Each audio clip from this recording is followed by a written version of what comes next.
দর্শক স্বাগত ৭১ জার্নালে। আপনাদের সাথে আছি আমি তানিয়া রহমান। সংবাদ পর্যালোচনার বিষয়ভিত্তিক নিয়মিত অনুষ্ঠানে আমরা খবরের নানা বিষয় নিয়ে বিশ্লেষণ করি। পত্রপত্রিকা, টেলিভিশন, ডিজিটাল মিডিয়া এবং নিউজ পোর্টালে যে খবর শিরোনাম হয়ে থাকে আমরা তা জানিয়ে দিই এবং সেই খবরের সাথে যুক্ত মানুষদের সাথেও আমরা পর্যায়ক্রমে যুক্ত করে নেই আমাদের আলোচনার সাথে। আমাদের স্টুডিও এবং অনলাইনে সংযুক্ত থাকা অতিথিরা সময় খবরের ভেতরে তারা ঢোকেন এবং এক পর্যায়ে তারা আমাদের সাথেও সংযুক্ত হন।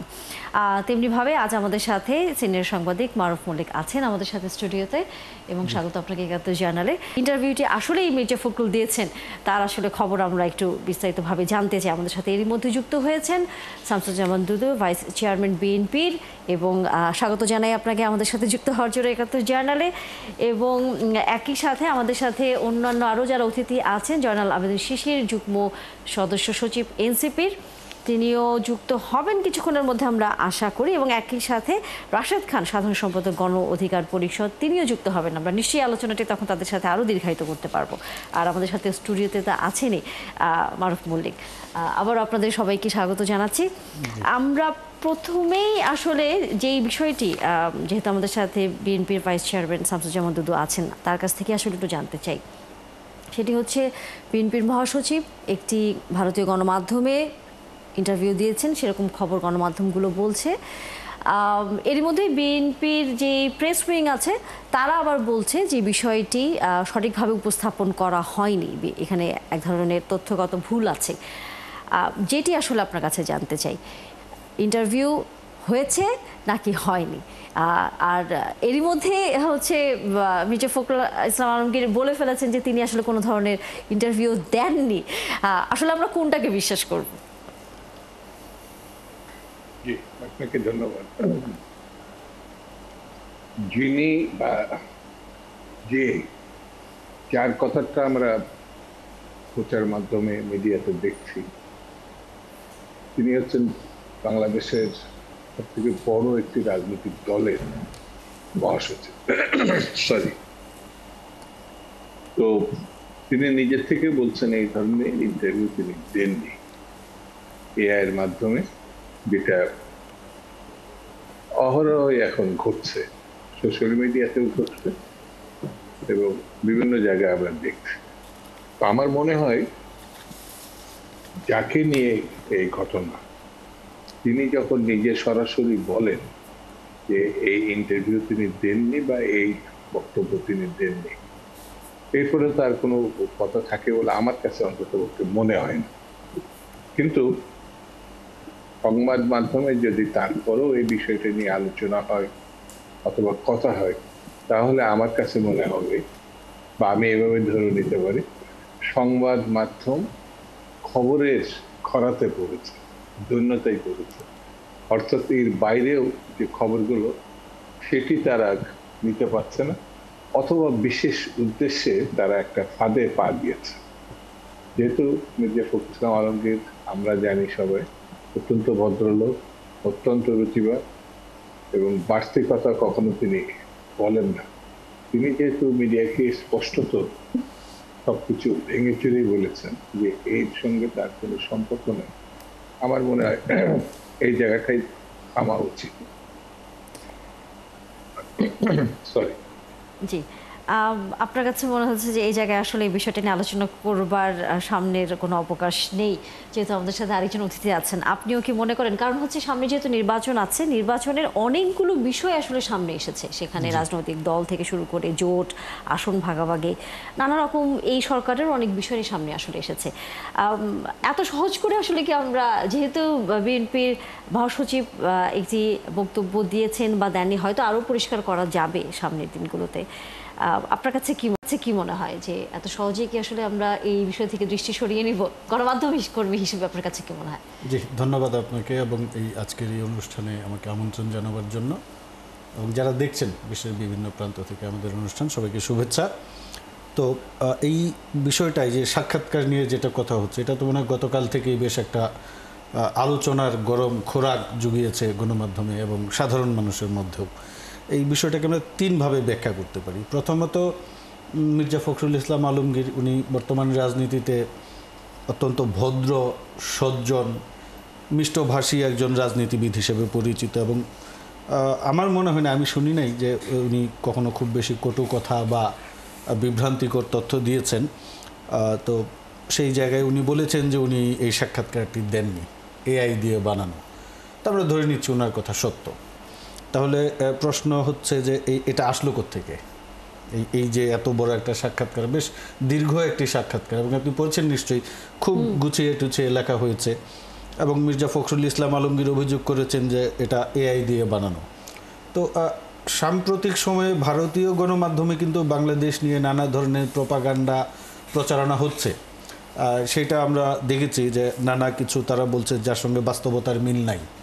সো আমরা যদি রিসেন্ট যে ইন্ডিয়ান কিছু, সব না, কিছু গণমাধ্যমের যে ট্রেন্ড, সেটা যদি আমরা বিশ্লেষণ করি, তাহলে এখানে আমরা বলতে পারি যে আসলে হয়তোবা মির্জা ফখরুল ইসলাম আলমগীর সঠিক। কারণ আমরা তো ধরেন গণমাধ্যম কর্মী হিসেবে একটা তৃতীয় অবস্থান থেকে দেখছি, তো ওনার ধারণাটা হয়তো বা বক্তব্যটা সঠিক। তো এইটা হচ্ছে একটা দিক, আমরা ধরে নিলাম ওনার বক্তব্যটা সঠিক। তাহলে ভারতীয় গণমাধ্যম একটা প্রপাগান্ডার অংশ হিসাবে এটা প্রচার করেছে। সামনে যেহেতু নির্বাচন, এখন এখানে এসব বিষয় নিয়ে নানা কথাবার্তা হচ্ছে, কিন্তু যেই বিষয়টি নিয়ে তারা, মির্জা ফখরুল ইসলাম আলমগীর বলছেন যে এটা এআই দিয়ে বানানো বা এরকম সাক্ষাৎকার উনি দেন নাই, যে বিষয়টা নিয়ে সংবাদটি এসেছে সেটা কিন্তু উড়িয়ে দেওয়ার মতো বিষয় না। কারণ সামনে নির্বাচন, নানা ধরনের কথাবার্তা হচ্ছে। আমরা শুনেছি যে এই মুহূর্তে বাংলাদেশের সবচেয়ে বড় দল বিএনপি, তাদের সঙ্গে জামায়াত ইসলামী বা এনসিপি বা অন্যান্য দলের একটা দর কষাকষির আলাপ কিন্তু আছে পর্দার আড়ালে। সেটা থাকতে পারে, সেটা তো আমরা শুনেছি বিভিন্ন মাধ্যমে। তো এই কারণে যেহেতু একটা আলাপ আছে, সেই আলাপটাকে ধরে হয়তো একটা স্পেকুলেটিভ নিউজ ইন্ডিয়ান গণমাধ্যম করেছেন। আর আমি এই ঘটনা থেকে যেটা বলবো যে আমাদের, ঠিক আছে, মির্জা ফখরুল ইসলাম আলমগীর বলেছেন উনি সাক্ষাৎকার দেননি, কিন্তু আমাদের যারা রাজনীতিবিদ আছেন, এমনও হতে পারে, আমি জানি না ওনার সঙ্গে সাক্ষাৎ হয়েছে কিনা ওই ভদ্রলোকের, ভারতীয় গণমাধ্যমের যিনি সাক্ষাৎকারটি নিয়েছেন, উনি ঢাকায় এসেছিলেন কিনা বা মহাসচিব সাহেবের সঙ্গে দেখা করেছেন কিনা।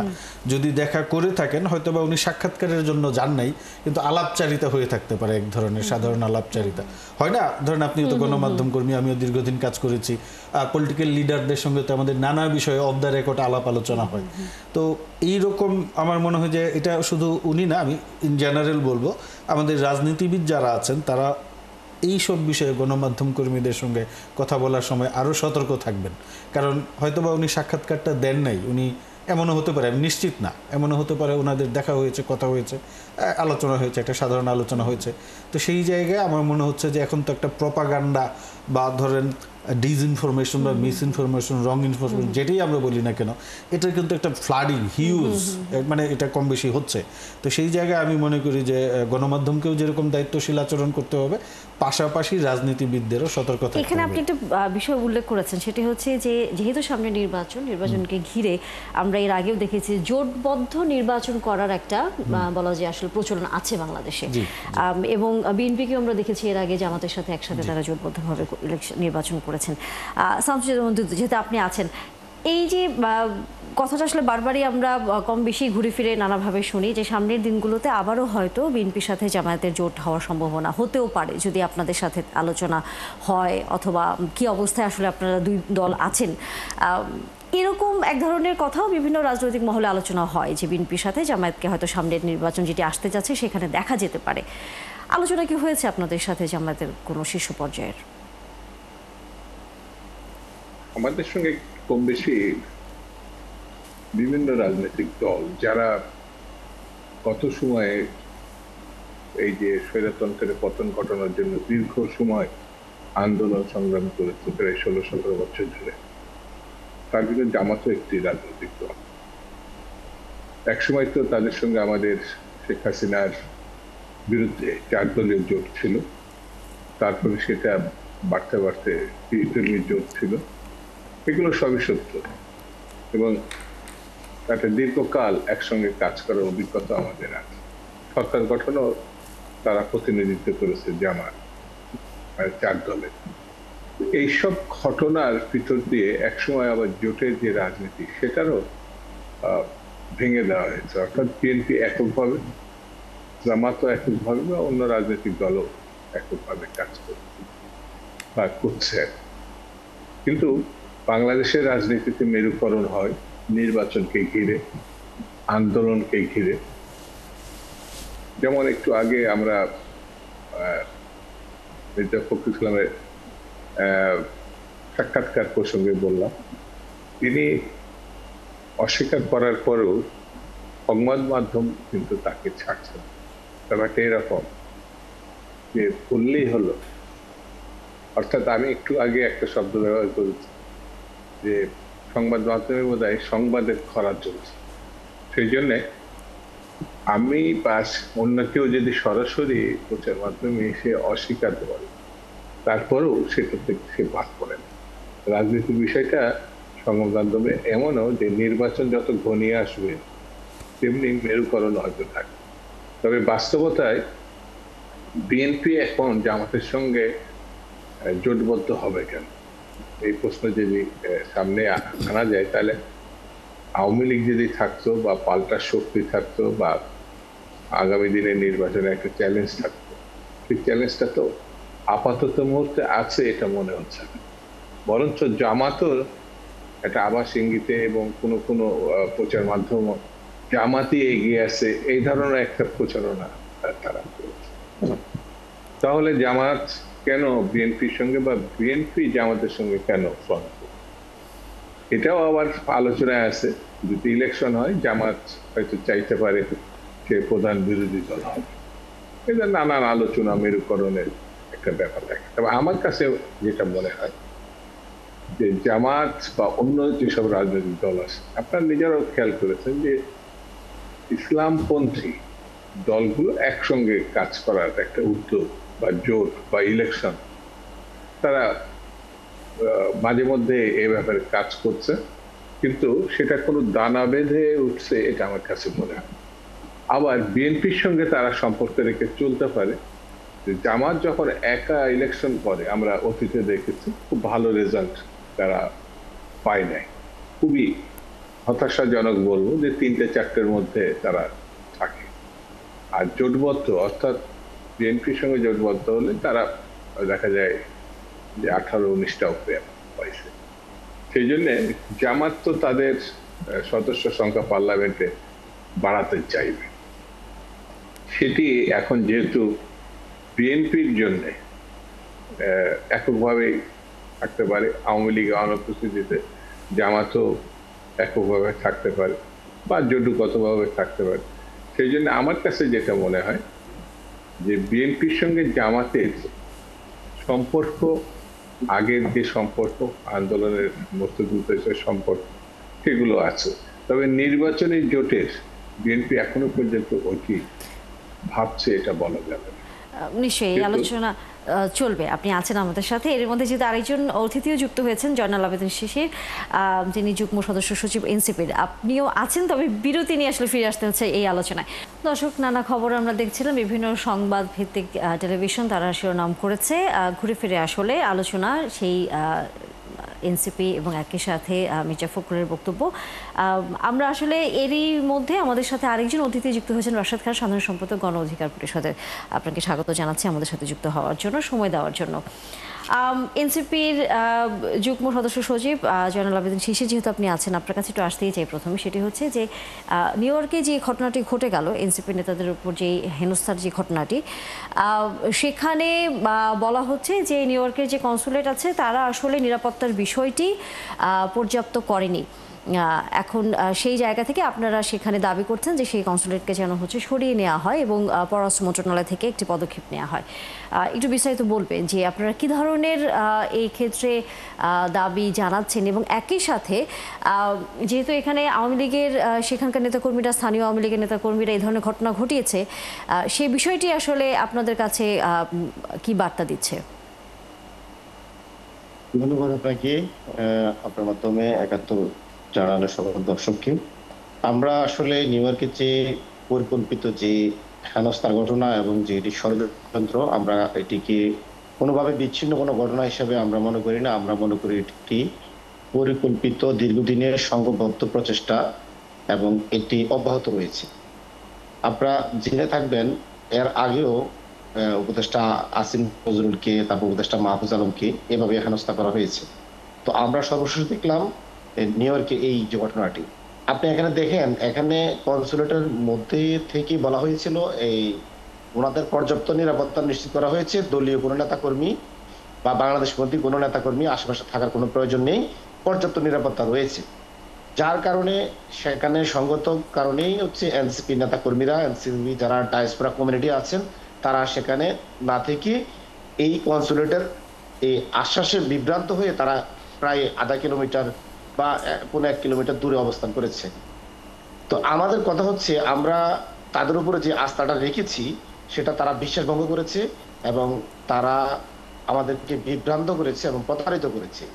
পরে আমরা খবর নিয়ে দেখলাম আসলে তারা হচ্ছেন এখানে যারা কর্মরত হয়েছেন বেশিরভাগ হচ্ছে সাবেক আওয়ামী লীগ, ছাত্রলীগ, যুবলীগের পদ্মারি ক্যাডাররা, যারা এখনো আওয়ামী লীগকে বিভিন্নভাবে তথ্য পাচার করছেন এবং সরকারের গুরুত্বপূর্ণ যে কোনো সফর সম্বন্ধে এবং শিডিউল সম্বন্ধে তারা আগামীগুলো জানিয়ে দিচ্ছেন।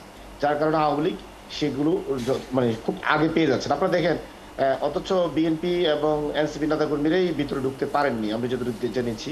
কিন্তু আওয়ামী লীগের নেতাকর্মীদেরকে জন্য মানে ওরা ঢুকতে পেরেছে এবং ওরা কিন্তু জানতেন যে এই মাত্র আসতেছে। তার মানে এই তথ্যটি তো সরাসরি হচ্ছে এই যারা এখনো ফ্যাসিস্টের দোষর, আপনারা এটা নিউ ইয়র্কের কনসুলেটের ব্যর্থতা দেখেন কিনা? যারা হচ্ছে এখনো কর্মরত রয়েছেন, এই সমস্ত চিহ্নিত মানে সন্ত্রাসী মদতদাতা কনসুলেট কর্মকর্তারাই কিন্তু এই কাজটি ঘটিয়েছেন। এবং আমরা মনে করি সবার আগে তাদেরকে গ্রেপ্তার করা উচিত এবং তাদেরকে চাকরিচ্যুত করা উচিত এবং এই ঘটনার এগুলো চলতে থাকবে। এবং এই সন্ত্রাসী কার্যক্রম মূলত হচ্ছে কনসুলেটের সাবেক যুবলীগ, আওয়ামী লীগ, ছাত্রলীগের এই সমস্ত গুন্ডা কর্মকর্তারা এগুলো ঘটিয়ে যাচ্ছেন। এবং আমরা তাদেরকে আওয়ামী লীগের মাঠকর্মী থেকে কোনোভাবে আমরা সুশীল মনে করি না, আমরা তাদেরকে গুন্ডাই মনে করি। তারা এই গুন্ডামিটাকে প্রশ্রয় দিয়েছেন এবং তারা একটা সরকারি কর্মকর্তা হিসেবে নিজেরা এখানে অংশগ্রহণ করেননি, জাস্ট দলীয় কর্মীদেরকে লেলিয়ে দিয়েছেন। একই সাথে পররাষ্ট্র মন্ত্রণালয়েরও তো হচ্ছে এখানে নিরাপত্তার বিষয়টি নিশ্চিত করার একটি বিষয় থাকে। সেখানে আসলে আপনি দেখেন কিনা ব্যর্থতা, যে পররাষ্ট্র মন্ত্রণালয় এখানে সেভাবে আসলে এই অতিথিদের নিরাপত্তা দিতে পারেনি? আমি তো সেই জিনিসটাই বললাম, পররাষ্ট্র মন্ত্রণালয়ের যে সমস্ত কর্মকর্তারা রয়েছেন, যারা নিউ ইয়র্কে এখন দায়িত্বরত রয়েছেন, তারা তো মূলত হচ্ছে ফেসিবাদের দোষর এবং আমরা দেখিয়ে দিয়েছি তারা কোন পদে রয়েছে। আপনার আমাদের ডায়াসপোরা কমিউনিটি একদম স্পষ্ট তাদের পদ বিষয় উল্লেখ করেছে। এই সমস্ত ফেসিবাদের দোষরদেরকে আমরা দীর্ঘদিন ধরে বলে আসছি। এখনো বাংলাদেশের বিভিন্ন দূতাবাসে ফেসিবাদের দোষররা বহাল তবিয়তে আছেন এবং বাংলাদেশের বিরুদ্ধে ষড়যন্ত্র করে যাচ্ছেন। উল্টো বাংলাদেশের নেগেটিভ তারা ব্র্যান্ডিং করে যাচ্ছেন সরকারের বিরুদ্ধে এবং বাংলাদেশের বিরুদ্ধে এবং বাংলাদেশের গণতন্ত্রের পক্ষে, সার্বভৌমত্বের পক্ষের শক্তিগুলোর বিরুদ্ধে অব্যাহত তারা এই সমস্ত ষড়যন্ত্র করে যাচ্ছেন। যদি তাদের সদিচ্ছা থাকতো, কোনো মতেই এই ধরনের একটি হামলার সুযোগ পেত না। আপনারা যদি জানেন, পরবর্তীতে কিন্তু আমরা আমাদের নেতাকর্মীরা আসার পরে তারা কিন্তু লেজ গুটিয়ে পালিয়েছে, আওয়ামী লীগ নেতাকর্মীরা, এবং তারা লেজ গুটিয়ে পালাতে বাধ্য হয়েছে। তার মানে কি, তারা এর আগের সময়টুকু তাদেরকে মানে হামলা করার সুযোগ দিয়েছে এই সমস্ত মানে যে পররাষ্ট্র মন্ত্রণালয়ে যারা কর্মরত আওয়ামী লীগের দোসররা রয়েছেন এবং চিহ্নিত যারা এখানে তথ্য পাচারকারী, তথ্য লিককারী এবং তারা ষড়যন্ত্রের অংশ এবং তারা, আমরা মনে করি তারা এখনো ফেসিবাদের দোসর। তাদেরকে এই বাংলাদেশের রাজনীতিতে বা বাংলাদেশের এই এত বড় একটি গুরুত্বপূর্ণ জায়গা তাদেরকে আর চাকরিতে বহাল তবিয়তে রাখার কোনো সুযোগ নেই। তাদের আপনার কাছে আমার একটা প্রশ্ন আছে, আপনি কি শুনতে পাচ্ছেন আমাকে? হ্যাঁ, শুনতে পাচ্ছি। আপনার যে কথা, আপনার বক্তব্যের যে মূল ইয়েটা যদি আমরা ধরে নেই, আপনি বলছেন যে বিভ্রান্ত করা হচ্ছে। অধ্যাপক আসিফ নজরুলকে সুইজারল্যান্ডে একটু অপদস্থ করার চেষ্টা করা হয়েছিল। সম্প্রতি আরেকজন উপদেষ্টা মাহফুজকে লন্ডনে ডিম ছুঁড়ে মারা হয়েছে। তো এই বিভ্রান্ত কি আপনারা নিজেরাই নিজেদের বিভ্রান্ত করছেন? কারণ সরকারের অংশ তো আপনারা। এই এনসিপির হয়তো বা সরাসরি যুক্ত নেই, কিন্তু আপনাদের দুইজন উপদেষ্টা সরকারে আছেন এবং সেই সরকারে আপনাদের ভূমিকা কি? আপনি বলছেন যে আমাদের বিভ্রান্ত করা হচ্ছে। তো পার্ট অফ দি গভর্নমেন্ট, আমি একটু প্রশ্নটা শেষ করি। পার্ট অফ দি গভর্নমেন্ট, আপনারা নিজেরাই নিজেদেরকে বিভ্রান্ত করছেন কিনা? এবং বারবার বলছেন যে এই ফেসিবাদের দোষর এখনো বহাল তবিয়তে বসে আছে। তাহলে আপনাদের দুইজন উপদেষ্টা এতদিন সরকারে কি করলেন? তারা কি সরকারকে বলেননি যে ফেসিবাদের উপদেষ্টাদের সরিয়ে দেন? এই ব্যর্থতার দায় তো আপনাদেরও। এটা উদ্ধরপিণ্ডি বুধুরকারে চাপিয়ে তো লাভ নেই। হ্যাঁ, প্রথমত যে দুজন উপদেষ্টা তারা এনসিপি দলীয় কোনো পদে নেই। তারা না, এটা আপনারা বারবার বলেন বটে, কিন্তু এটা হয়ে যাচ্ছে ওই যে জাতীয় পার্টি। আপনি প্রশ্ন করি, তারপর আপনি আবার বললেন। আপনারা তো স্ক্রিনে বসে আসছেন। প্রথমত হচ্ছে তারা বিপ্লবী শক্তি, তারা সর্বজন মানে সর্বসম্মতি সিদ্ধান্তে তারা সরকারে গিয়েছেন। তারা শুধুই এনসিপির, আমরা এটা বলবো না। আমরা মনে করি বর্তমান সরকারে যারা রয়েছে তারা সবাই আমাদের। এখন যদি আপনি যদি তাদের দুইজনকে যদি বলা করেন যে তারা এনসিপি, তাহলে বলতে হবে বাকি যারা আছে সব তাদের বিএনপি বা আপনাদের বিএনপির। আপনারা যারা এখন বিএনপি পন্থী বা বিএনপি মনে করেন, তাহলে আপনাদের বাকি তাদের যে আসিফ নজরুল, তাহলে সে আপনাদের। তাহলে তো আসিফ নজরুল তো অনেকটা সবাই মনে করে বিএনপি করে। তাহলে আসিফ নজরুল উপরে হামলা হলো, এর ব্যর্থতার দায় কি আপনাদের? আপনারা কেন পারেন নাই? আসিফ নজরুল তো আপনাদের কথা বলে। আরো যদি বলি যে মির্জা ফখরুল ইসলাম সাহেবের সাথে যারা রাত্রে কবিতা আবৃত্তি করে, গান গায় বা খোশ আড্ডাতে মেতে ওঠেন, তারা কি সব বিএনপির? তাহলে তারা তো ভরে ছিলেন, তাদের নিরাপত্তার ব্যর্থতা আপনারা বিএনপিরা কেন পারেন নাই? আমি মনে করি শিশির, প্রশ্ন হচ্ছে যে সামাজিক সম্পর্ক বা যোগাযোগ তো বিচ্ছিন্ন থাকবে না। রাতের বেলা কবিতা পাঠ করলেই এক দলের হয়ে যায় না সবাই।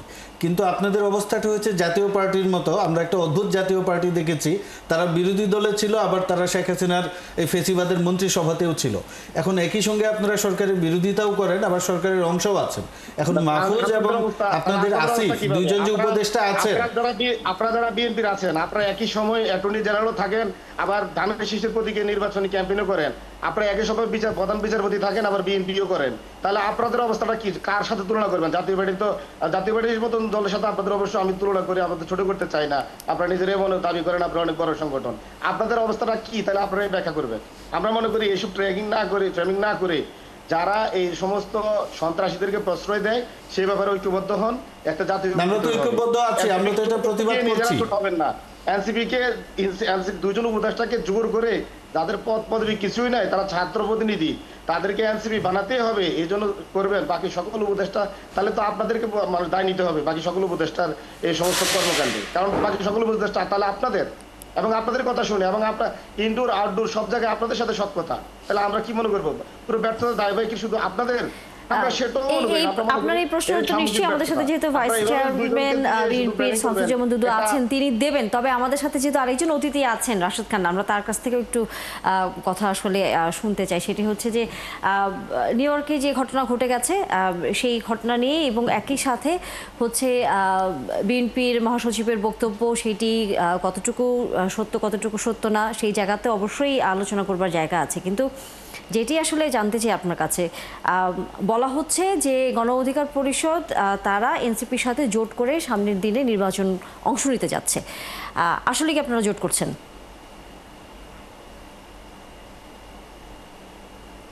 আমরা আপনার কথা আসলে শুনতে পাচ্ছি না। জি জি জি বলুন।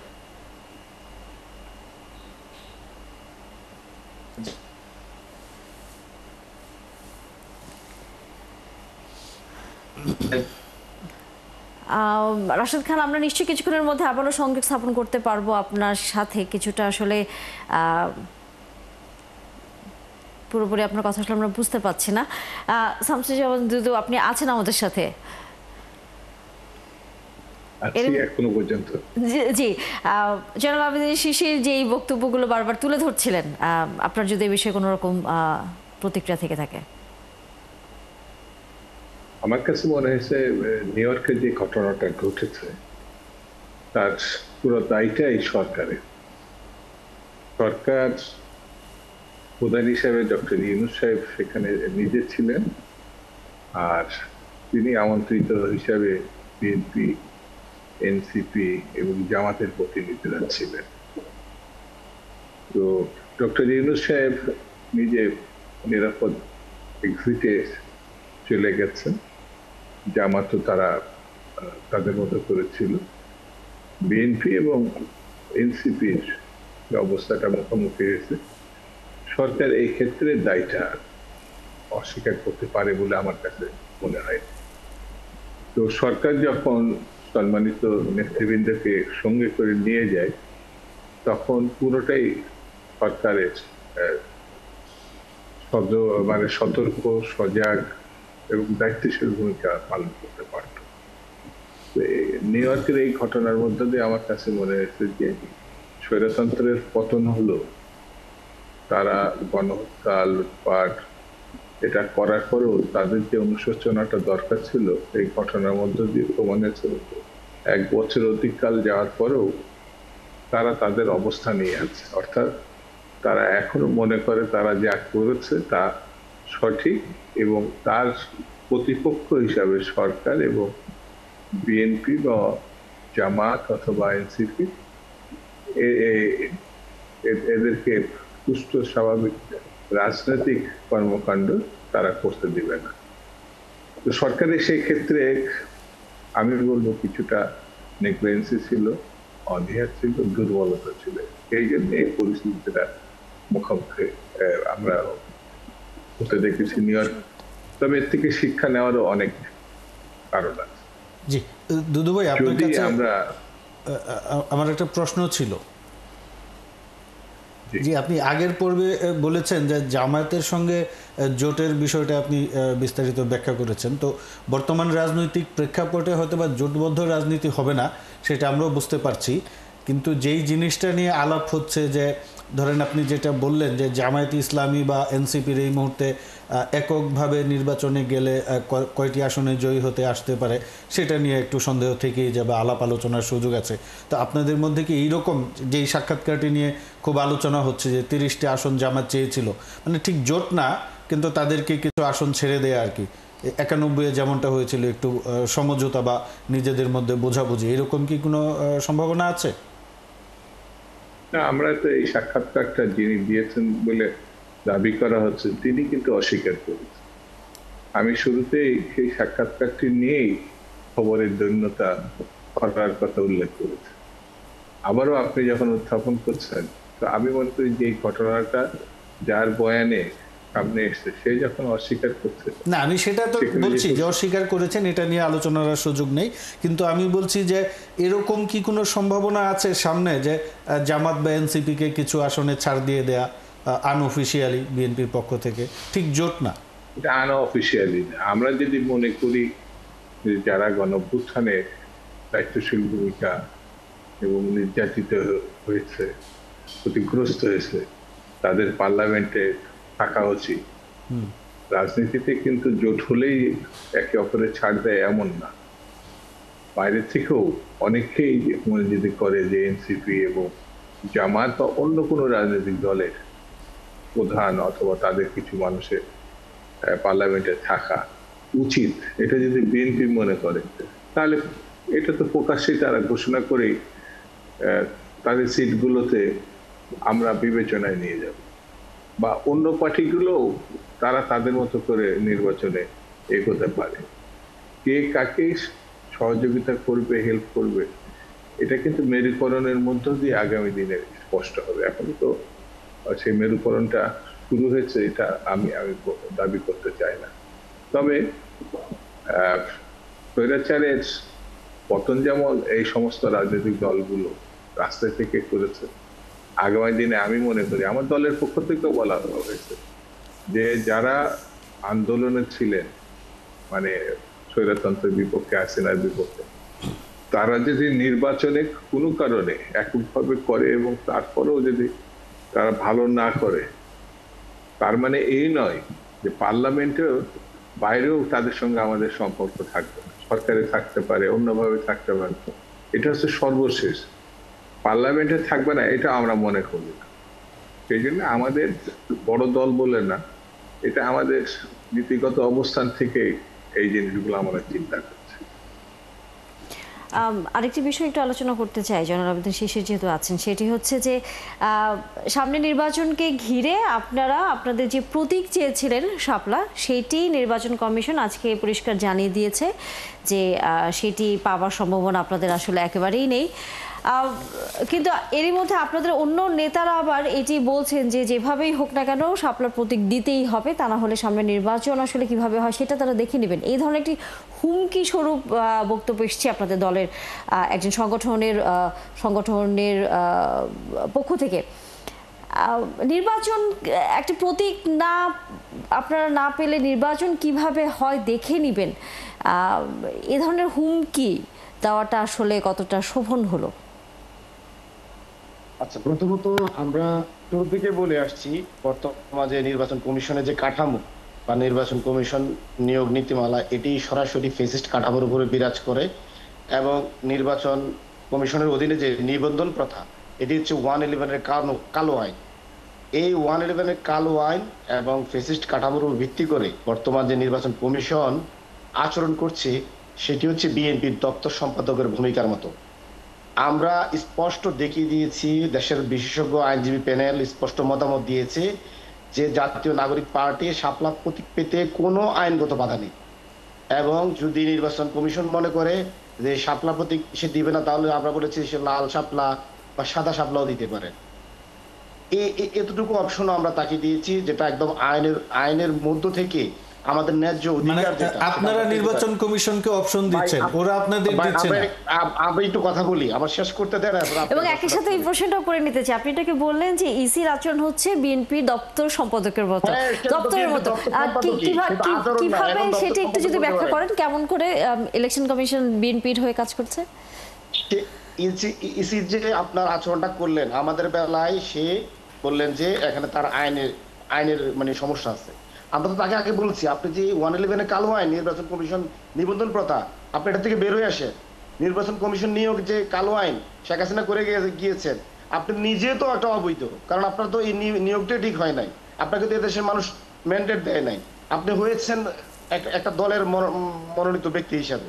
দ্বিতীয়ত হচ্ছে ইশরাককে ঢাকা মহানগরের নেতা ইশরাককে সিটি কর্পোরেশনের মেয়র বানানোর জন্য ইসির যে নগ্ন দলীয় অ্যাপ্রোচ সে দেখিয়েছেন, এরপরে তাকে আর বিএনপির দপ্তর সম্পাদক না বলার কোনো কারণ নেই। আমি বলেছি বিএনপির দপ্তর সম্পাদকের মতো, আমার মনে হয় মতো না বলে এখন ডাইরেক্ট বলাই যায় সে বিএনপির দপ্তর সম্পাদকের ভূমিকায় আছে, কারণ তিনি জাতীয় নাগরিক পার্টিকে আটকানোর জন্য এমন কোনো ফাঁদ নাই তিনি পাতেন নাই। আরে ভাই, আপনি নিজে আইনের নীতিমালা ঠিক নাই, আপনি আসছেন মানুষের আইনের নীতিমালা, মানে আপনি কি তাহলে বলতে যাচ্ছেন যে আপনাদের প্রতীক না দেওয়ার পেছনে অন্য রাজনৈতিক দলের এক ধরনের হাত আছে? এই যে নির্বাচন কমিশন একদম বেকার লোক ছিলেন 10-12 বছর, আমরা রক্ত দেওয়ার কারণে, শহীদ হওয়ার কারণে একটা বেকার লোকের একটা রাষ্ট্রীয় দায়িত্ব দেওয়া হয়েছে, সাংস্কৃতিক দায়িত্ব। দলীয় প্রতীক নিয়ে বিএনপি থেকে এমপি ইলেকশন করেন, আপনি তো এইভাবে দল করতে পারেন না। আপনার মতো লোকেরা বাংলাদেশে এখন ছাত্র জনতা জীবন দিয়েছে, মাসুম বাচ্চারা জীবন দিয়েছে, যার কারণে আপনি একটা চাকরি পাইছেন। 10-12 বছর তো বেকার ছিলেন, অথচ আসে এখন আইন দেখান, যে আইনগুলো শেখ হাসিনার ফেসিস্ট আইন, ফেরাউনি আইন। এই আইনগুলো মূলত আমাদেরকে নিপীড়ন করার জন্য, ফেরাউনরা যেভাবে মানুষকে নিপীড়ন করতো 15-17 বছর, ঠিক আমাদেরকে নিপীড়ন করার জন্য এই নির্বাচন প্রথা আইন করা হয়েছিল। না, কিন্তু আপনি কিছুক্ষণ আগে বলছিলেন যে এই শাপলার প্রতীক না পাওয়ার পেছনে বাইরে থেকে একটা রাজনৈতিক দল হয়তো সেখানে কোনো ধরনের হয়তো বাধা তৈরি করছে যাতে আপনারা সেটা না পান। আপনার অভিযোগের তীর একটি রাজনৈতিক দলের দিকে, নিশ্চয়ই আমরা সেই বক্তব্য শুনবো। তবে এর মধ্যে আমি আপনাকে বলি, বাংলাদেশের কি কোনো কোর্ট কি ওনাকে বলেছে যে এখানে আইনগত বাধা আছে? একটা বিশেষজ্ঞ প্যানেল বললো এবং আইনজীবী প্যানেল বললো এখানে আইনগত কোনো বাধা নাই, তারপরে উনি 111-এর কালো আইনের উপর ভিত্তি করে এবং শেখ হাসিনার পাতানো একটি যে নির্বাচন কমিশন নীতিমালা আইনের উপর ভিত্তি করে আমাদের অধিকার বঞ্চিত করতে চান। এছাড়া উনি কোনো লিগ্যাল গ্রাউন্ড দেখাতে পারবেন? আমরা তো বললামই, আপনি যদি শেখ হাসিনা আইনের উপর ভর করেন তাহলে আপনার নিয়োগ অবৈধ, আপনি নিজে অবৈধ। আপনি শেখ হাসিনা আইনের উপর ভর করে আমাদেরকে এইভাবে বঞ্চিত করতে পারেন না। আপনার জীবন দেওয়ার কারণে আপনি সম্মানিত হয়েছেন, দেশের মানুষ আপনাকে এখন চিনে, আপনার অধীনে নির্বাচনে মানুষ প্রস্তুত। কিন্তু আপনি যদি দলীয় কর্মীর মতো আচরণ করেন, কিন্তু এটি তো নিয়ে আলোচনা করবার সুযোগ আছে, আপনারা সেই আলোচনায় কি যাবেন, নাকি আপনারা যেভাবে ঘোষণা দিচ্ছেন যে সামনে নির্বাচন হওয়ার ক্ষেত্রে আপনারা এক ধরনের সেখানে প্রতিবন্ধকতা তৈরি হবে বা এরকম কিছু? আপনারা নির্বাচন কমিশন তো বলেছে যে আপনারা নতুন কোনো যদি প্রতীক চান তাহলে সেটা নিয়ে আলোচনা করতে পারেন। দেয়ালে ঠেকে যায় আমাদের সাথে, যে যদি পিঠ যদি আমাদের দেয়ালে ঠেকে যায়, আমরা আমাদের সর্বশক্তি প্রয়োগ করব। আমরা মনে করব এই যে, আমি আরেকটু তথ্য দিই, এই নির্বাচন কমিশনের যে কর্মকর্তা থেকে শুরু করে এই নির্বাচন কমিশনের এমন কোনো ঝাড়ুদার নাই যারা হচ্ছে আওয়ামী লীগ 17 বছর নিয়োগ দেয় নাই, আর 2001 থেকে 6 পর্যন্ত বিএনপির কিছু কর্মকর্তা এখানে আছে। এই দুই দলের নেতা কর্মী ছাড়া এখানে কোনো কর্মকর্তা কর্মচারী নাই, তারা এখন যা চাচ্ছেন তাই হচ্ছেন। সুতরাং এভাবে যদি উনি এই সমস্ত দলীয় আচরণ করেন এবং ওই সমস্ত কর্মকর্তা দিয়ে বাংলাদেশে ইলেকশন করেন, আমি মনে করবো ঠিক শেখ হাসিনা পরিণতি সে ভোগ করবে। শেখ হাসিনা যেভাবে পালাইছে এবং তাকে পালানো লাগবে, কখন পালাবে, কোথায় পালাবে, এই সিদ্ধান্ত তাকে নেওয়া লাগবে এবং নিশ্চিত থাকেন তাকে পালাইতে হবে। আমি আসলে যে প্রশ্নটা আপনাকে আমি যে প্রশ্ন হয়ে গেছে টোটালি দেশের মধ্যে একটা মানে রক্তারক্তির একটা পরিস্থিতি তৈরি করছে। আপনাকে যে প্রশ্ন আসলে করেছিলাম পায়ে পা দিয়ে যেটা একটা কোন একটা স্যাটেল ইস্যু, চাইলে আমরা এই আমরা যে বিষয়টা আসলে বারবারই বলছি যে আলোচনা করার তো সুযোগ আছে, আপনারা এটি নিয়ে আলোচনা করবেন কিনা নির্বাচন কমিশনের সাথে সেটি হয়তো উত্তর নিব। তবে যেহেতু রাশেদ খান যুক্ত আছেন, তো আপনার সাথে আসলে আসতে চাই, অনেকক্ষণ পরে আসলে সংযোগটি স্থাপন করা গেছে আপনার সাথে। সামনে নির্বাচন জোটবদ্ধভাবে করতে যাচ্ছেন কিনা আপনারা এনসিপির সাথে? ধন্যবাদ। তার আগে আপনি আমাকে শুরুতে যে প্রশ্ন করেছিলেন একটু উত্তর দিই। দেখেন, এনসিপি গণ অধিকার পরিষদ আমরা একসাথে বসে আমাদের মধ্যে আলোচনা হয়েছিল যে আমরা একীভূত হব। তবে গতকাল ৭১ টেলিভিশনের টক শোতে আমি যেটি দেখলাম যে এনসিপির একজন নেতা যে ভাষায় কথা বললো যে আমরা নাকি আমাদের দল বিলুপ্ত করে আমাদের ছাত্র, যুব, শ্রমিক, পেশাজীবী সংগঠন সেটার নাম পরিবর্তন করে আমরা নাকি এনসিপিতে যোগদান করব। দেখেন, আমাদের সাথে তাদের যে আলোচনা হয়েছে সেটা ছিল অত্যন্ত আন্তরিক, কিন্তু এনসিপির একজন শীর্ষ নেতা এই টক শোতে এসে আমাদেরকে অপদস্থ করলো। আচ্ছা, আমরা কেন এনসিপিতে যুক্ত হব? আমরা যদি আমাদের দল বিলুপ্ত করতে চাই বা আমাদের কোনো নেতা কোনো দলে যুক্ত হতে চায়, তার জন্য বিএনপি রয়েছে, জামাত রয়েছে। এনসিপি যেখানে নিবন্ধনই না সেখানে আমরা তাদের সাথে মানে আসন ভাগাভাগি করার জন্য যুক্ত হব, এই ধরনের তো আলোচনা হয়নি। আমি জানি না আসলে শিশির সাহেব কি বলবেন, বাট তাদের কতিপয় নেতা যেভাবে আমাদেরকে অপদস্থ করছে, যেখানে আমার ভাষাগুলো দেখেন, আমি কিন্তু বলেছি যে একসাথে হতে হলে আমাদেরকে আন্তরিক হতে হবে, ছাড় দিতে হবে। এবং আমি বলেছি দেখেন, এনসিপি প্লাস গণ অধিকার পরিষদ ইকুয়াল নিউ নেম হতে পারে, অথবা এই দুটি দলের মধ্য থেকে আলোচনার ভিত্তিতে আমরা একটি জায়গায় পৌঁছাতে পারি, অথবা নেতৃত্বের জায়গায় কারা আসবে সেটিও আমরা আলোচনা করতে পারি। অথচ তারা এমন ভাব দেখাচ্ছে যে তারা বাংলাদেশের ১ নম্বর দল, যদিও তিনি দাবি করছেন যে আগামী নির্বাচনে ১৫০টি আসন পাবেন, আমাদের কোনো সমস্যা নাই। কিন্তু আমাদের মধ্যে শীর্ষ পর্যায়ে যে ধরনের আলোচনা হয়েছে সেখানে নাহিদ ইসলাম ছিলেন, আখতার হোসেন ছিলেন, আমি ছিলাম, নুরুল হক নূর ছিলেন, তাদের যারা শীর্ষ নেতৃত্বের জায়গায়, আমাদের যারা দলের গুরুত্বপূর্ণ শীর্ষ নেতৃত্বের জায়গায় রয়েছে, উভয় আমরা বসলাম, আন্তরিক আলোচনা করলাম। অথচ টক শোতে, বিভিন্ন মিডিয়াতে যেভাবে আসলে বলা হচ্ছে আমরা যোগদান করব, এগুলো আসলে অপমানমূলক।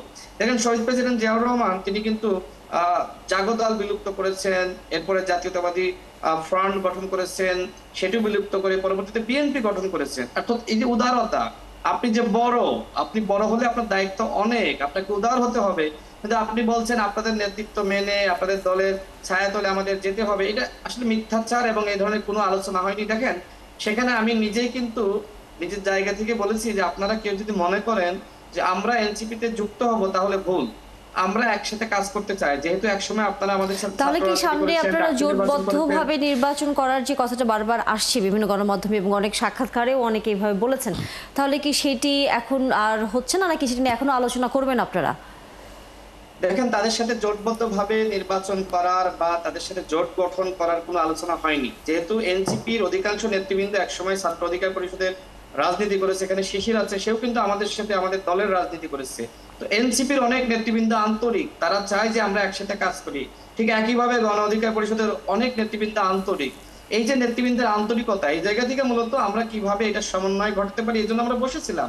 কিন্তু আমাদেরকে পরিকল্পিতভাবে মিডিয়ার সামনে অপদস্থ করা হচ্ছে এবং তারা এমন বোঝাচ্ছে যে এনসিপি বিশাল দল হয়ে গেছে। পরিকল্পিতভাবে অপদস্থ করার কথা বলছেন রাশেদ খান, জনাব শিশির, আপনি এটার উত্তর কি দিবেন?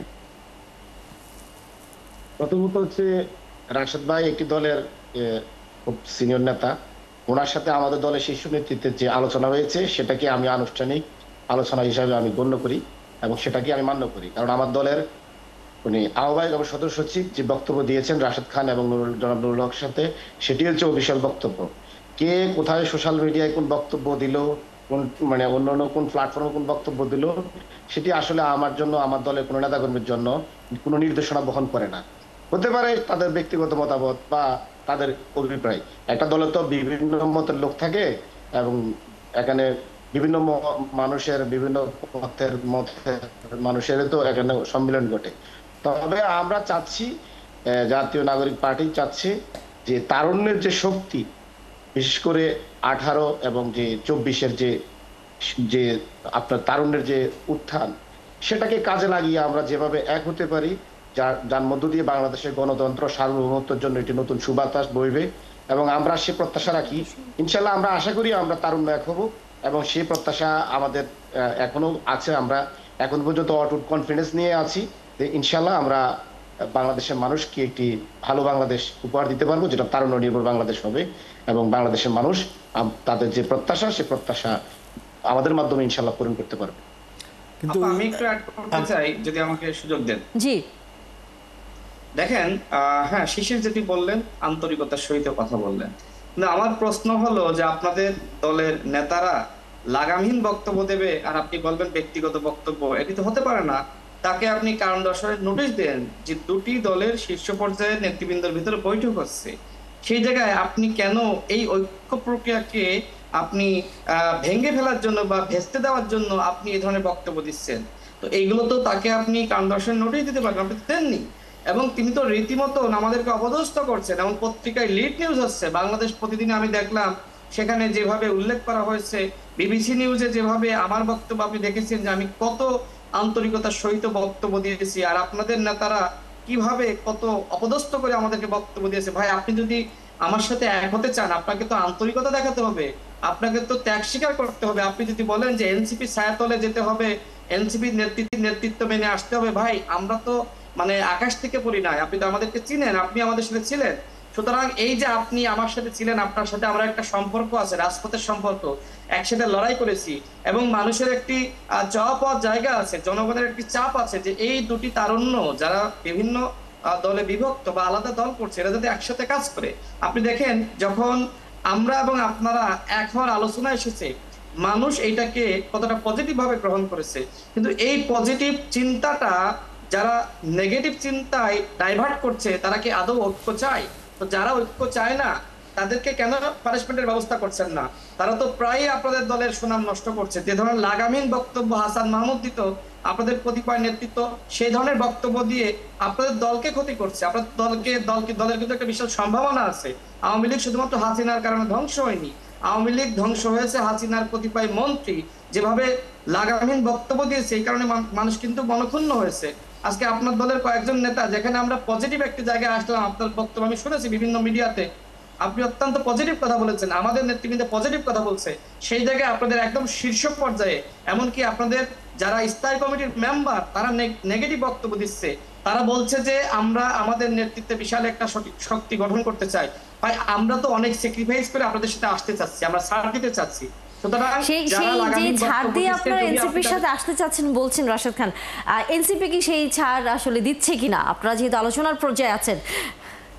দেখেন, এনসিপির পক্ষ থেকে কিন্তু সর্বপ্রথম প্রস্তাব করা হয়েছে, যখন নুরুল হক হাসপাতালে তাদের যারা দেখতে গিয়েছে, তারা বলেছে যে ভাই আলাদা থেকে আপনিও মার খাচ্ছেন, আমরাও মার খাচ্ছি, এর আগে হাসনাত আব্দুল্লাহর উপর হামলা হয়েছে, ঠিক আছে, আসিফ মাহমুদ এখন তাদের দলে নাই, কিন্তু একটা সম্পর্ক তো আছে, নেক্সাস তো আছে, তারা বৈষম্য বিরোধী প্ল্যাটফর্ম থেকে একসাথে আন্দোলন করেছে, তার উপরে বিভিন্ন জায়গায় হামলা করার চেষ্টা করা হচ্ছে, আসিফ নজরুল স্যারের উপর হামলা করার চেষ্টা করা হচ্ছে। এই সরকার তো আমাদের বাইরে কেউ না। আজকে দেখেন, শুধুমাত্র তো এনসিপির নেতা আক্তারের উপরে আক্রমণটা হয়নি, বিএনপির মহাসচিব তার সাথে তুইতুকারি করা হয়েছে, তাকে জুলাই সন্ত্রাস বলা হয়েছে। এইখানে আমার একটা প্রশ্ন আছে, এক মিনিট, আমি শিশিরকে দুইটা প্রশ্ন করব, তার আগে আপনাকে একটা প্রশ্ন করে নেই। নিউ ইয়র্কের যে ঘটনাটা, আমরা যদি এটা একটু পর্যবেক্ষণ করি, বা এর আগে লন্ডনে যা হয়েছে বা সুইজারল্যান্ডে যা হয়েছে, আপনি কি লক্ষ্য করেছেন কিনা বাংলাদেশের বাইরে যখন রাজনীতিবিদরা যাচ্ছে, সেখানে বিএনপির নেতাকর্মীরা আক্রান্ত হচ্ছে, সেখানে এনসিপির নেতাকর্মীরা আক্রান্ত হচ্ছে, কিন্তু আরও একটি রাজনৈতিক দল আছে, সেখানে জামায়াত ইসলামের নেতাকর্মীদের উপর কিন্তু এই প্রবাসী আওয়ামী লীগেরা কোনো হামলা করছেন না বা তাদেরকে কোনো বাধা দিচ্ছেন না। এবং ঢাকা শহরে যে আওয়ামী লীগের যে ঝটিকা মিছিলগুলো হচ্ছে, আমরা দেখতে পাচ্ছি যে সেখানে বিএনপির নেতাকর্মীরা বাধা দিচ্ছেন, কিন্তু অন্যরা তেমন সক্রিয় না। তো এই বিষয়টাকে আপনি আসলে কিভাবে ব্যাখ্যা করবেন?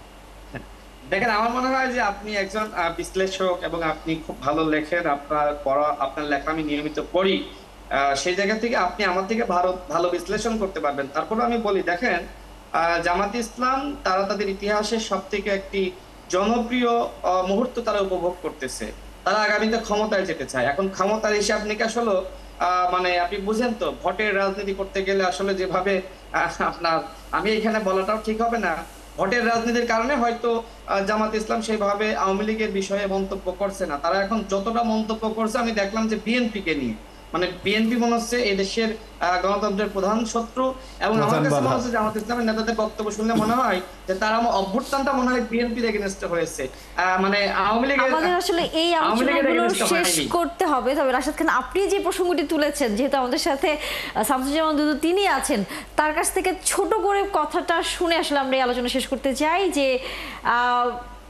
যেটি আসলে বলছিলেন রাশেদ খান, যে জামায়াতের এক ধরনের মনোভাব প্রকাশিত হচ্ছে এরকম যে বিএনপি তাদের আসলে এক ধরনের অপোনেন্ট হিসেবে দাঁড়িয়ে গেছে। আসলেই কি তাই? বিএনপিও কি সেরকম মনে করে? আমরা তা মনে করি না বলেই জামাতকে নিয়ে আমাদের কোনো উদ্বিগ্নতাও নাই। জামাত একটি গণতান্ত্রিক আন্দোলনের পাঠ অথবা সংগঠন, তারা তাদের মতো করে চলে। তারা ধর্মভিত্তিক একটি রাজনৈতিক দল, তারা তাদের মতো করে চলে। তারা সরকার গঠন করবে, তারা বাংলাদেশকে ঘুরিয়ে দেবে, এ তো দাবিই করতে পারে। যে কোনো রাজনৈতিক দলই যদি তারা আশাবাদী না হয় সেভাবে তারা কথা বলবে। কিন্তু তাদের পিছন দিকটা এত বিতর্কিত এবং কালো অতীত, এইসব বিষয়গুলো তারা জানে বলে কখনো কখনো সেগুলো আড়াল করতে চায়, ঢাকতে চায়। তো নির্বাচনী রাজনীতিতে জামাত আমার কাছে মনে হয়েছে প্রতিষ্ঠার পর থেকে, যেমন Islamic Republic of Pakistan Islamic ছিল, সেই সময় ইলেকশনে করে তাদের খুব একটা ভালো রেজাল্ট নাই। এমনকি বাংলাদেশের 54 বছরের রেজাল্টও খুব ভালো না। এমনকি 24-এ গণঅভ্যুত্থান পর, যেমন পাকিস্তান আন্দোলনে তারা বিরোধিতা করছে, বাংলাদেশে আন্দোলনে তারা বিরোধিতা করছে, 24-এ গণঅভ্যুত্থানের পরপরই তারা আওয়ামী লীগকে মাফ করে দিয়েছে। সমালোচনার মুখে 24-48 ঘন্টার মধ্যে তারা তা প্রত্যাহার করে।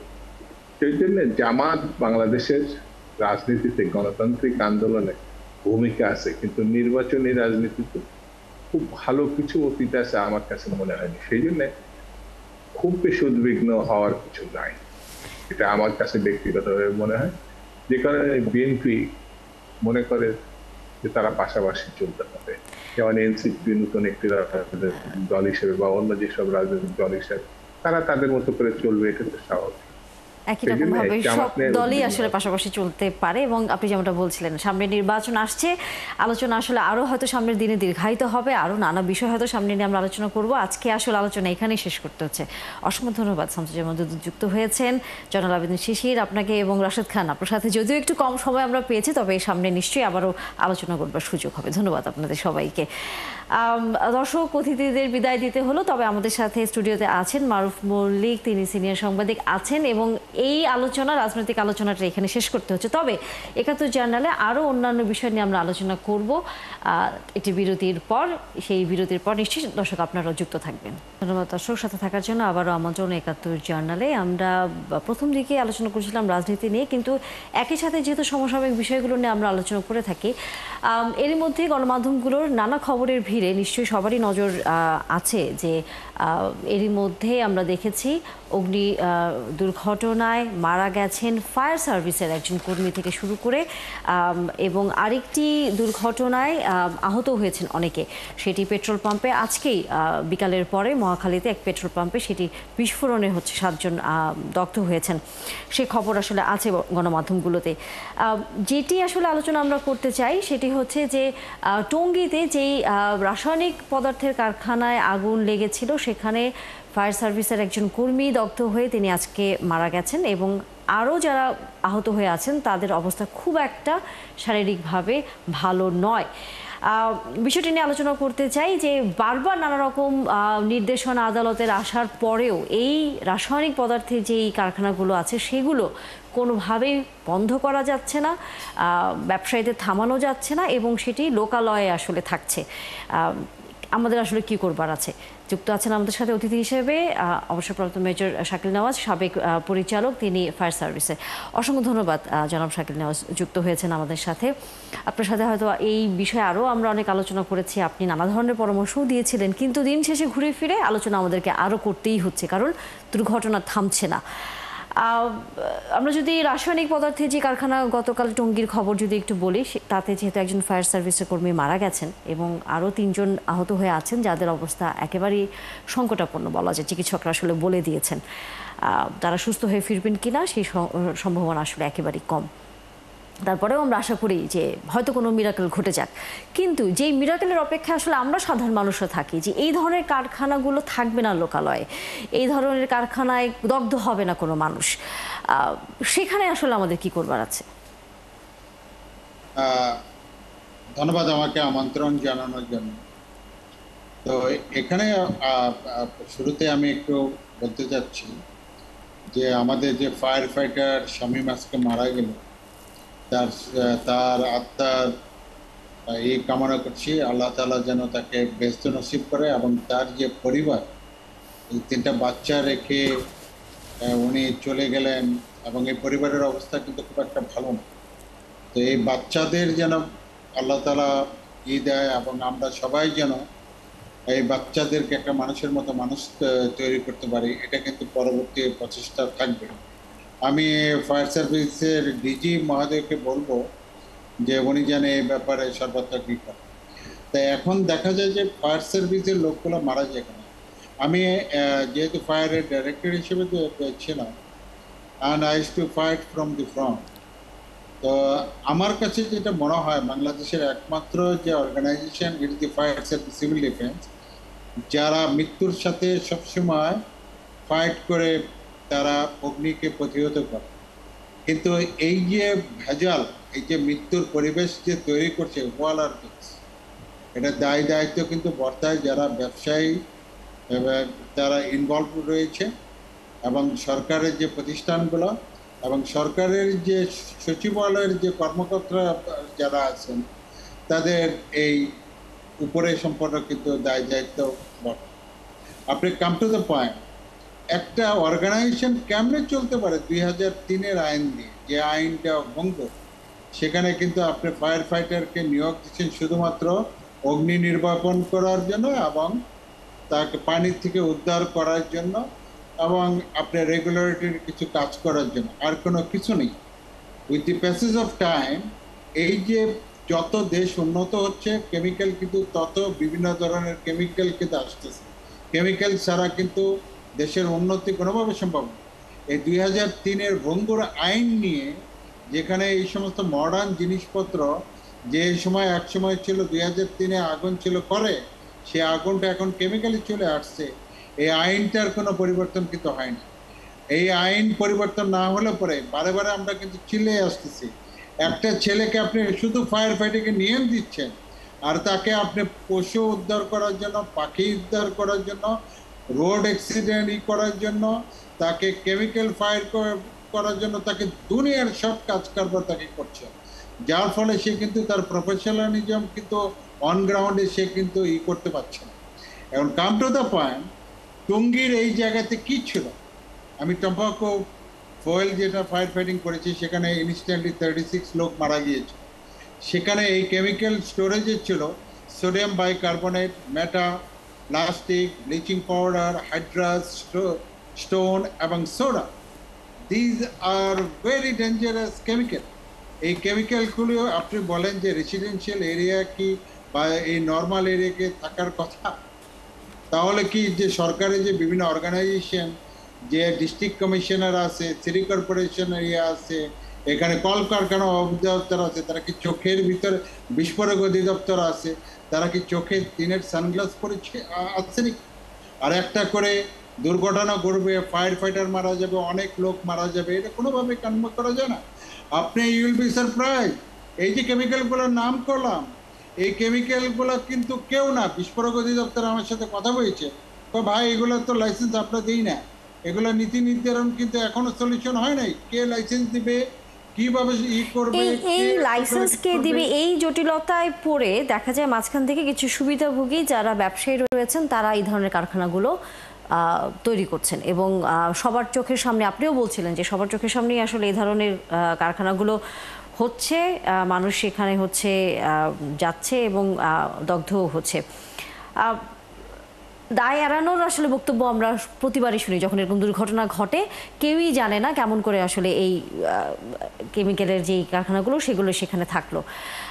কিন্তু আপনার কাছে কি মনে হয় যে একজন ফায়ার সার্ভিসের কর্মীকে তো আমরা দক্ষ করে তুলি, কিন্তু আপনি বেশ ক্যাটাগরিভাবে ভাগ করে বলছিলেন যে একজন ফায়ার সার্ভিসকে আসলে যে কর্মী কাজ করেন তাকে জানতে হয় যে কোন কোন কাজে উনি নিয়োগপ্রাপ্ত থাকবেন, কিন্তু আমরা তাকে সকল কাজেই ব্যবহার করি।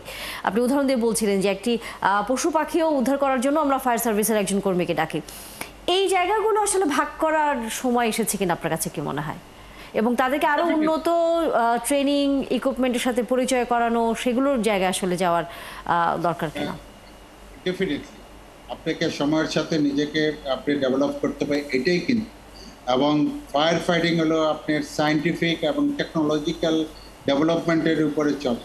এটাকে আপনার কিন্তু সবসময় কিন্তু বিদেশের যে টেকনোলজি যে ডেভেলপমেন্ট, যে এনভায়রনমেন্ট যে চেঞ্জ হচ্ছে এর উপরে খাপ খেয়ে কিন্তু আপনাকে ওইভাবেই গড়ে তুলতে হবে। আগে যে বললাম না খড়ের আগুন, এখন তো খড়ের আগুন নেই, এখন সেটা কেমিক্যাল আগুন চলে গেছে। তার মানে আপনাকে ওইভাবে ডেভেলপ করতে হবে। কিন্তু যে লোকটা শুধু আপনি অর্ডিনারি ফায়ারের জন্য তাকে নিয়োগ দিচ্ছেন, তাকে আপনি কেমিক্যাল ট্রেনিং না দিয়ে তাকে কেমিক্যাল ফায়ার ফাইটিং এ কোনোদিন আপনি তাকে প্রেরণ করা উচিত না। অর্থাৎ আমাদেরকে আসলে এইভাবে আস্তে আস্তে ভাগ করে নিতে হবে। আলোচনাটি শেষ করতে হচ্ছে আজকে, আর আলোচনা করবার সুযোগ আমাদের একেবারেই নেই। জনাব শাকিল নেওয়াজ, নিশ্চয়ই আমরা ফিরবো আবারও কোনো খবর আপনার সাথে যদি আমাদের সাথে আলোচনা করবার সুযোগ হয়। দর্শক, যেমনটা আসলে আমাদের অতিথি বলছিলেন বারবার যে ফায়ার সার্ভিসের যারা কর্মী রয়েছেন তারা কম বেশি অনেক ঝুঁকি নিয়ে, নিজের ঝুঁকি নিয়ে অন্যের জীবন রক্ষা করে থাকেন। তাদের আসলে নিশ্চয়ই নিরাপত্তার বিষয়টি কর্তৃপক্ষ দেখবেন, আমরা সেই আশাই রাখতে চাই। বিরতির সময় হয়ে গেলে একাত্তর জানালে নিশ্চয়ই পরবর্তী বিরতিতে আবারও যুক্ত হবেন আপনারা।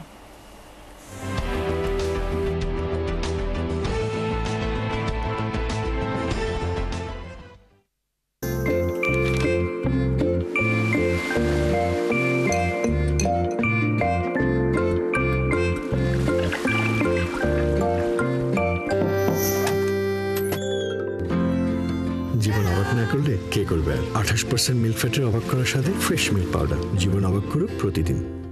ভিটামিন ও ফাইবার সমৃদ্ধ ফ্রেশ আটা ময়দা সুজি আপনাকে দিবে সুস্বাস্থ্যের নিশ্চয়তা। ফ্রেশ আটা ময়দা সুজি, হেলদি বেশি, স্বাদেও খুশি। শুধুমাত্র বাছাইকৃত সরিষা দানা থেকে তৈরি, তাই ঝাঁঝ ও স্বাদে একদম শতভাগ। ফ্রেশ সরিষার তেল, বাংলার সেই স্বাদ।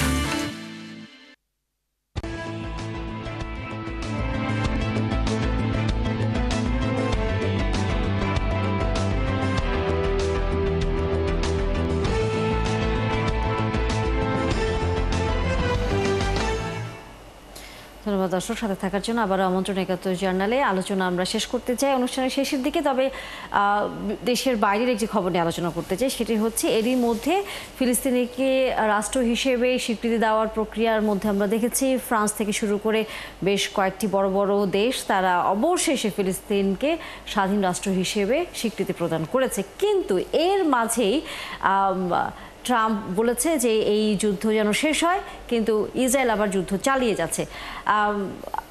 অনেকটা হাস্যকর অবস্থায় পরিণত হচ্ছে কিনা বিষয়টি, এবং কোনো বিশ্লেষক বলছেন যে বড় বড় দেশগুলো এত বছর পরে কেন স্বীকৃতি দিচ্ছে, অনেকটা নিজেদের উপর থেকে দোষ কাটানোর জন্য। আসলেই কি তাই? মেজর অবসরপ্রাপ্ত মোহাম্মদ আশরাফুজ্জামান, নিরাপত্তা এবং পলিসি বিশ্লেষক, তিনি যুক্ত আছেন আমাদের সাথে। অসংখ্য ধন্যবাদ, যুক্ত হয়েছেন আপনি আমাদের সাথে। আসলে কি বিশ্বের বড় বড় মোড়লগুলো এখন ফিলিস্তিনিকে রাষ্ট্র হিসেবে স্বীকৃতি দেওয়ার যে প্রক্রিয়া নিজেদের দায় এড়ানোর কারণে আসলে করছে কিনা, কি মনে হয় আপনার কাছে?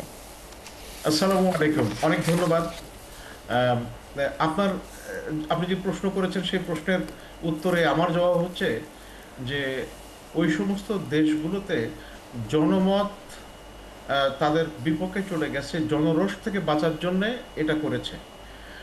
আর এই যে ব্রিটিশ আরেকটা ছোট্ট কণিকা আপনাদের মূল্যায়নের সুবিধা হবে যে 157টা দেশ ফিলিস্তিনিকে স্বীকৃতি দিয়েছে এবং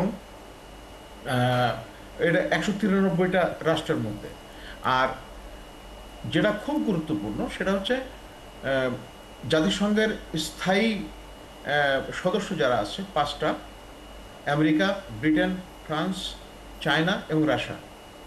তো ফ্রান্স এবং ব্রিটেন এই সম্প্রতি স্বীকৃতি দিল, আর আমেরিকা দেয়নি। এবং ইসরায়েলের বিরুদ্ধে গণহত্যা বা অন্য যত কিছু অভিযোগ থাকুক আপনার ইউএন সিকিউরিটি কাউন্সিলে সেটা তারা ভেটো দিয়ে বসবে। এই একটুখানি আপনাকে পিছনে নিয়ে যাওয়ার দরকার আমাদের। 108 বছর আগে এই ব্রিটেন থেকে বেলফোর ডিক্লারেশন, যেটা হচ্ছে এই ইসরায়েলি রাষ্ট্রের ভিত্তি সূচনা করে, এবং তখন থেকেই আস্তে আস্তে ওই প্যালেস্টাইন রাষ্ট্রের জনবসতির ওখানে তাদেরকে আমাদের আলোচনা একেবারেই শেষ পর্যায়ে ছোট করে একটা প্রশ্ন করে ছোট করে উত্তর নিতে চাই। সেটি হচ্ছে এই স্বীকৃতির মধ্য দিয়ে আপনার কাছে কি মনে হয় যে ইসরায়েল তো তাদের যুদ্ধ বন্ধ করছে না, বন্ধ কি আদৌ সামনের দিনে আপনি দেখতে পান কিনা হবার? আপনি আমারে এই ইয়েস নো ভেরি গুড উত্তর দেওয়া একটু কঠিন, সময় আসলে কম। তাই আমি জানি এটা প্রথমত হচ্ছে যে এইটার ফলে আপনার ইসরায়েলের উপরে চাপ পড়বে এবং আমেরিকার উপরে চাপ পড়বে। তবে এই চাপটা এখনই ওইভাবে অনুধাবন করা যাবে না যে কারণে তারা সব কিছু ঠান্ডা হয়ে যাবে। তো একটু চাপ পড়বে এবং এর ফলে জনমতের আরও বেশি, বিশ্ব জনমত আরও প্যালেস্টাইনের পক্ষে যাবে। এবং বিশেষ করে বর্তমানে গাজায় যে গণহত্যা হচ্ছে, সেই গণহত্যার প্রেক্ষিতে বিশ্ব জনমত যেভাবে ফুঁসে উঠেছে, কিন্তু ওই আমেরিকার সরকার বা আমেরিকা এ বিষয়ে কোনো কথা বলে না। আমাদেরকে সবসময় মনে রাখতে হবে যে আমেরিকা ইসরায়েলকে সহায়তা করছে সব ধরনের, সব মারণাস্ত্র দিয়ে, তো তাদের একটা অঙ্গ হচ্ছে আপনার ইসরায়েল, কিন্তু সবচেয়ে শক্তিশালী অঙ্গ। সুতরাং আমরা ঠিক ওইভাবে সমাধান আশা করব না। তবে যেটা হয়েছে, এ যাবৎ যা হয়েছে, এটা দারুণভাবে এটা প্রভাব পড়বে। এবং ইসরায়েল আরেকটা ভুল করেছে, যে আরব রাষ্ট্রগুলো, বিশেষ করে জিসিসির 6টা দেশ আছে, তাদের মধ্যে কাতারে আক্রমণ করে এই জিনিসগুলো আরও উস্কে দিয়েছে। সুতরাং এদিকে আজকের খবর হচ্ছে, দেখলাম সেটা হচ্ছে মিশর তারা নতুনভাবে তাদেরকে সমরাস্ত্রে সজ্জিত করছে এবং চাইনিজ অস্ত্র। তো সব মিলায় পরিস্থিতিটা এমন, ইসরায়েলের পক্ষে যাচ্ছে না, আমেরিকাও মুখে বলছে কিন্তু আসলে ভিতরে ভিতরে ফিল করছে যে জিনিসগুলো তাদের বিপক্ষে যাচ্ছে। তো প্যালেস্টাইন রাষ্ট্র প্রতিষ্ঠা সুদূর পরহতা হলেও সূচনা হচ্ছে এবং এই স্বীকৃতির ফলে এগুলো আরও গতি পাবে বলেই আমার ধারণা। অনেক ধন্যবাদ মেজর অবসরপ্রাপ্ত মোহাম্মদ আশরাফুজ্জামান যুক্ত হয়েছেন। নিশ্চয়ই আগামীতে কোনো নিরাপত্তা বিষয়ক নানা রকম আলোচনা আপনার সাথে করার সুযোগ হবে। আজকে একেবারেই সময় কম। ধন্যবাদ আপনাকে। মারুফুল, আপনাকে ধন্যবাদ। আলোচনা আসলে চলবে সামনের দিনগুলোতে, যেহেতু নানা বিষয় আছে, বাংলাদেশের রাজনৈতিক বিষয়গুলোতে সবচেয়ে বেশি আলোচনা হয়। আবারও নিশ্চয়ই আপনাকে আমরা পাবো আশা করি ৭১ জানুয়ারি। দর্শক, ৭১ জানুয়ারি শেষ করতে হচ্ছে। এতক্ষণ নিশ্চয়ই সাথে ছিলেন, নানা খবরাখবর নিয়ে আলোচনা করেছি আমরা। ৭১ জানুয়ারি আবারও আগামীকাল হাজির হবে নানা খবর নিয়ে, নিশ্চয়ই তখন সাথে থাকবেন।